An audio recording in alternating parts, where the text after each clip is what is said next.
ಹತ್ರ ನಿಮ್ಮ ಅಭಿಪ್ರಾಯನೆಲ್ಲ ತಿಳ್ಕೊಂಡು ನಿಮ್ಮ ಒಪಿನಿಯನ್ ಏನಿದೆ ಅದನ್ನು ತಿಳ್ಕೊಂಡು ಅಂತ್ಯದಲ್ಲಿ ನಾನು ಕೂಡ ಒಂದು 20-25 ನಿಮಿಷ ಭಾಷಣ ಮಾಡ್ತೇನೆ. ಈಗ ಈ ಸಭೆ ಕರೆದ ಉದ್ದೇಶ ನಿಮಗೆಲ್ಲ ಗೊತ್ತಿರೋ ಹಾಗೆ ನಿಮ್ಮ ಋಣ ಹೆಂಗೆ ತೀರಿಸ್ಬೇಕಂತಂದು ನಾನು 2-3 ದಿನದಿಂದ ಯೋಚನೆ ಮಾಡ್ತಾ ಇದ್ದೆ. ಮೊದಲನೇ ಹೆಜ್ಜೆಯಾಗಿ ನಿಮ್ಮನ್ನೆಲ್ಲ ಇಲ್ಲಿ ಪ್ರೀತಿಯಿಂದ ಕರೆಸಿ ಒಂದು ಬಹಳ ಸರಳವಾಗಿ ನೇರವಾಗಿ ಹೃದಯದ ಆಳದಿಂದ ನಿಮಗೆ ಕೃತಜ್ಞತೆ ತಿಳಿಸ್ಬೇಕಂತಂದು ಈ ಒಂದು ಸಭೆ ಕರೆದಿರುವಂಥದ್ದು. ಇಲ್ಲಿ ಯಾರ್ಯಾರು ಇವತ್ತು ಬಂದಿದ್ದೀರಿ ಪ್ರತಿಯೊಬ್ಬರು ಕೂಡ ಹುಟ್ಟು ಸ್ವಾಭಿಮಾನಿಗಳು, ಪ್ರತಿಯೊಬ್ಬರು ಕೂಡ ಧೈರ್ಯಶಾಲಿಗಳು. ನಿಮ್ಮ ಸ್ವಾಭಿಮಾನಕ್ಕೆ ನಿಮ್ಮ ಧೈರ್ಯಕ್ಕೆ ನನ್ನ ಒಂದು ದೊಡ್ಡ ನಮಸ್ಕಾರ. ನೀವು ನಿಮ್ಮ ಊರಲ್ಲಿ ಹೊಸ ಲೀಡರ್ಗಳಾಗಿದ್ದೀರಿ.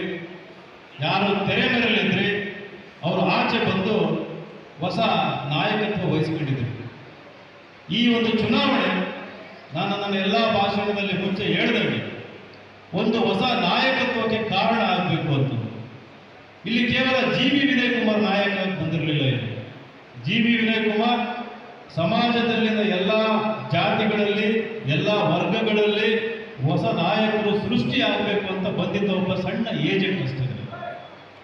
ಆ ಒಂದು ಕಾರ್ಯಕ್ಕೆ 2024 ಲೋಕಸಭಾ ಚುನಾವಣೆ ಒಂದು ಚಾಲನೆ ಕೊಟ್ಟಿದೆ. ಅದಕ್ಕೆ ಇದು ಅಂತ್ಯ ಅಲ್ಲ, ಇದು ಆರಂಭ.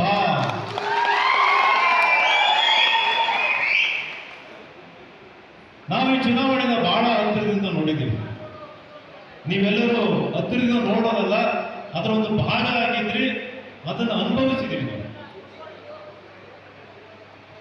ಆ ಅನುಭವಗಳಲ್ಲಿ ಕೆಲವೊಂದು ಸಿಹಿ ಘಟನೆಗಳಾಗಿದ್ದಾವೆ, ಆದರೆ ಹಲವಾರು ಕಹಿ ಘಟನೆಗಳಾಗಿದ್ದಾವೆ. ಈ ಪ್ರಾಸ್ತಾವಿಕ ನುಡಿನಲ್ಲಿ ಭಾಷಣಕ್ಕಿಂತ ಮುಂಚೆ ಒಂದು ಸ್ಪಷ್ಟನೆ ಕೊಡೋದಕ್ಕೆ ಇಷ್ಟಪಡ್ತೀನಿ. ನಾನು ನೇಡಿ ಕಡೆ ಸಾಯ್ತೀನಿ, ಆದರೆ ಯಾರ ಹತ್ರನೂ ಡೀಲ್ ಆಗಲ್ಲ.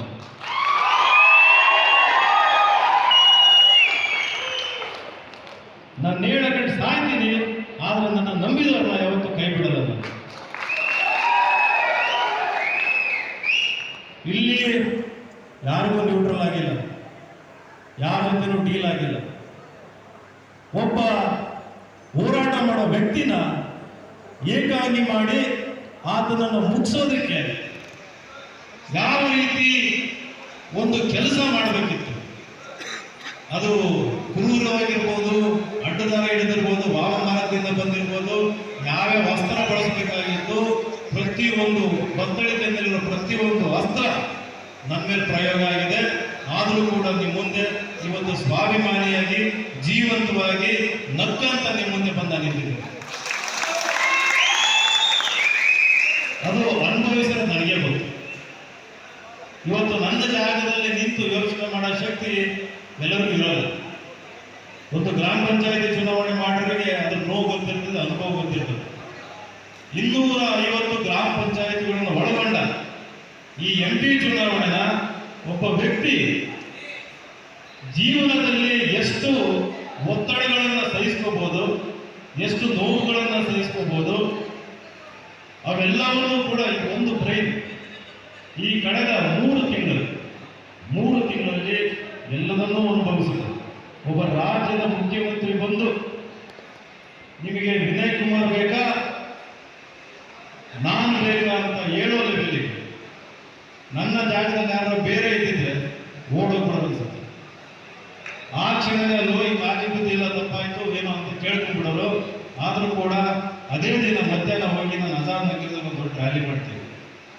ನೆಕ್ಸ್ಟ್ ಡೇ ಹೋಗಿ ಅರವತ್ನಾಡಿನಲ್ಲಿ ರ್ಯಾಲಿ ಮಾಡಿದೆ. ನಾನು ಯಾರಿಗೂ ಎದುರಿಲ್ಲ, ಮುಂದೆನೂ ಕೂಡ ಯಾರಿಗೂ ಎದುರಲ್ಲ. ಈ ಸ್ವಾಭಿಮಾನದ ಹೋರಾಟ ಹೀಗೇ ಮುಂದುವರಿಯುತ್ತದೆ. ಈ ಒಂದು ಹೋರಾಟದಲ್ಲಿ ನೀವು ಗೊತ್ತಿದ್ದೋ ಗೊತ್ತಿದ್ದೋ ನನ್ನ ಜೊತೆ ಬಂದ್ಬಿಟ್ಟಿದ್ದೀರಿ. ಇವಾಗ ನನ್ನ ಆಯ್ಕೆ ಮಾಡಿಕೊಂಡಿದ್ದಾರೆ. ಜೀವ ಹೋದ್ರೂ ನಾನು ಕೈ ಬಿಡೋದು. ನಿಮಗೆ ಪೊಲೀಸ್ ಕೇಸ್ ಬರ್ತಾವ, ಆಫೀಸರ್ಸ್ ಹತ್ರ ಫೋನ್ ಮಾಡಿಸಿ ನಿಮ್ಮನ್ನು ಕಾಪಾಡಿ.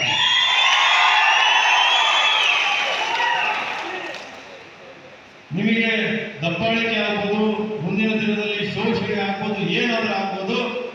ನಾನು ನಿಮ್ಮ ಊರಿಗೆ ಬಂದು ನಾನು ನಿಮ್ಮ ಜೊತೆ ನಿಲ್ತೀನಿ. ನಾನು ಎಲ್ಲೋ ನಿಮ್ಮ ಜೊತೆ ಇರ್ತೀನಿ.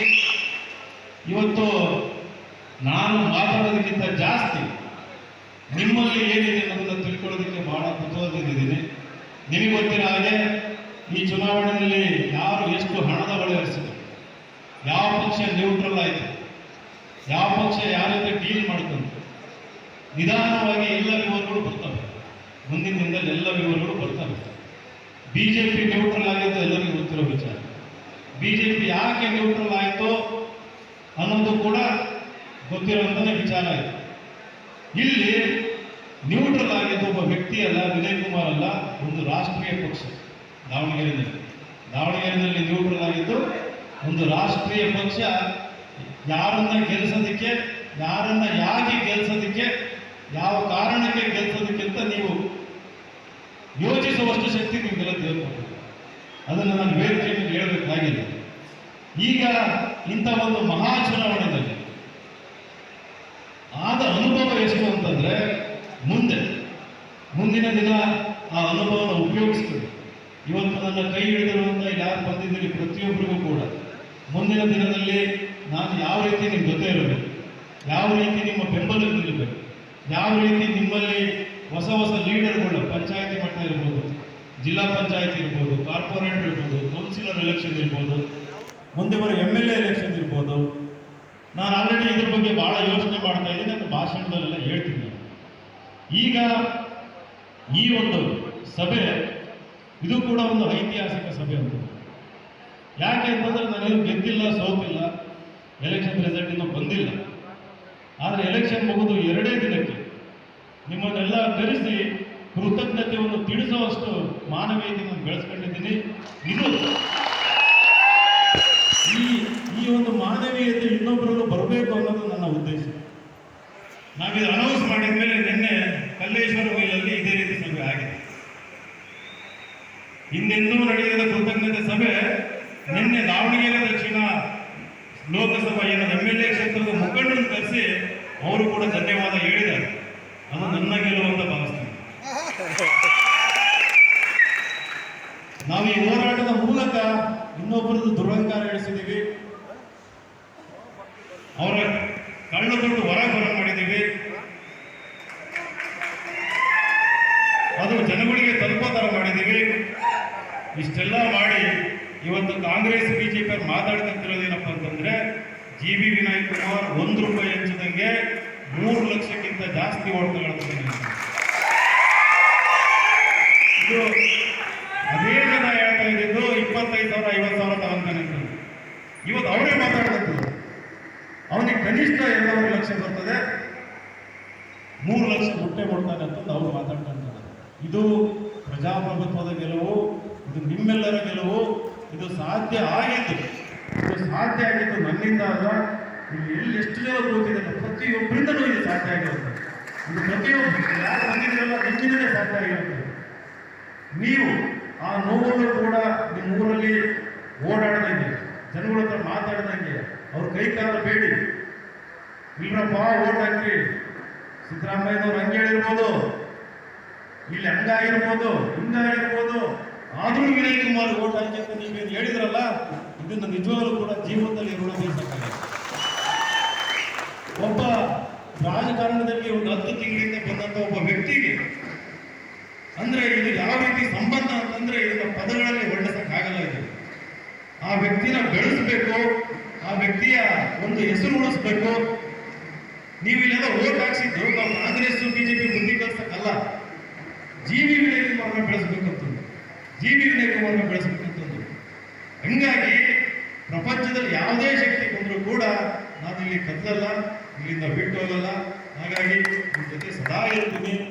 ಈಗ ನಿಮ್ಮಲ್ಲಿ ಕೆಲವೊಬ್ರು ಬಂದು ಲಿಸ್ಟ್ ಮಾಡಿದ್ದಾರೆ, ನಿಮ್ಮ ಒಪಿನಿಯನ್ ಹೇಳಿ. ನೀವು ಮನಸ್ಸಲ್ಲಿ ಏನಿದೆ ದಯವಿಟ್ಟು ಹೇಳಿ, ನನಗೆಲ್ಲ ಕೇಳಿಸ್ಕೊಂಡಿದ್ದೀನಿ. ಹಲವಾರು ಜನ ಎಲ್ಲ ಕ್ಷೇತ್ರದಿಂದ ಮುಖಂಡರು ಹಳ್ಳಿಗಳಿಂದ ಬಂದು ನನ್ನ ಹತ್ರ ಹೇಳಿ ಹೋಗಿದ್ದಾರೆ. ಆದರೂ ಕೂಡ ಇಲ್ಲಿ ವೇದಿಕೆ ಮೇಲೆ ಹೇಳಿ ಇದು ನೀತಿ ಸಂಹಿತೆ ಜಾರಿ ಇರೋದ್ರಿಂದ ನಾವು ಯಾರು ಕೂಡ ಹುಷಾರಾಗಿ ಮಾತಾಡಬೇಕಾಗ್ತದೆ. ಏನೇ ಮಾತಾಡಿದ್ರು ಅದು ಕೂಡ ನಿಮ್ಮ ಗಮನದಲ್ಲಿರಲಿ. ನೀತಿ ಸಂಹಿತೆ ಜೂನ್ 6 ತನಕ ಗಮನ ಇರ್ತದೆ.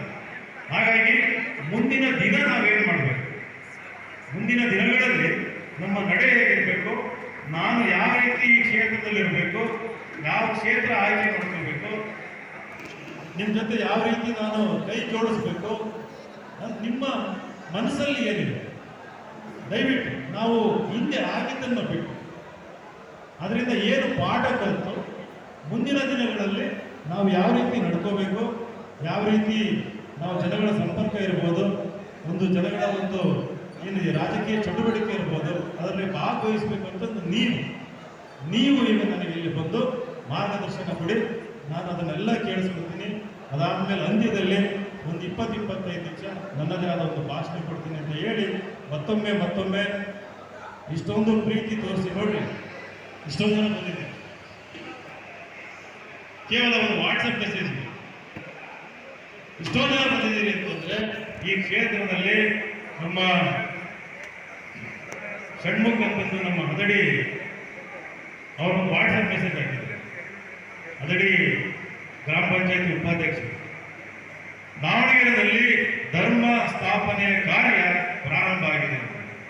ದಾವಣಗೆರೆಯಲ್ಲಿ ಪ್ರಜಾಪ್ರಭುತ್ವದಲ್ಲಿ ಧರ್ಮ ಸ್ಥಾಪನೆಯ ಕಾರ್ಯ ಪ್ರಾರಂಭವಾಗಿದೆ ಅಂತ ಮಾತಾಡಿದ್ರು.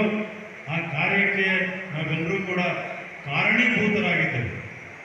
ಅದು ಹೀಗೆ ಮುಂದುವರಿಬೇಕು, ಬೆಳಿಬೇಕು. ಕಟ್ಟುತ್ತೇವೆ ನಾವು ನಾಡು ಕಟ್ಟುತ್ತೇವೆ ಅನ್ನೋ ಒಂದು ಹಾಡೆಲ್ಲ ಕೇಳಿದ್ವಿ. ಆ ಹಾಡು ಕೇಳಿಸ್ಕೋಬೇಕಾದ್ರೆ ನನಗೆ ಅನ್ನಿಸ್ತಾ ಇತ್ತು, ಹೌದು, ಚಿಕ್ಕದಾದ ಒಂದು ಕಾಣಿಕೆ ನಾವು ಕೊಡ್ತಾ ಇದ್ದೀವಿ ಆ ಒಂದು ಹೊಸ ನಾಡನ್ನು ಕಟ್ಟೋದ್ರಲ್ಲಿ.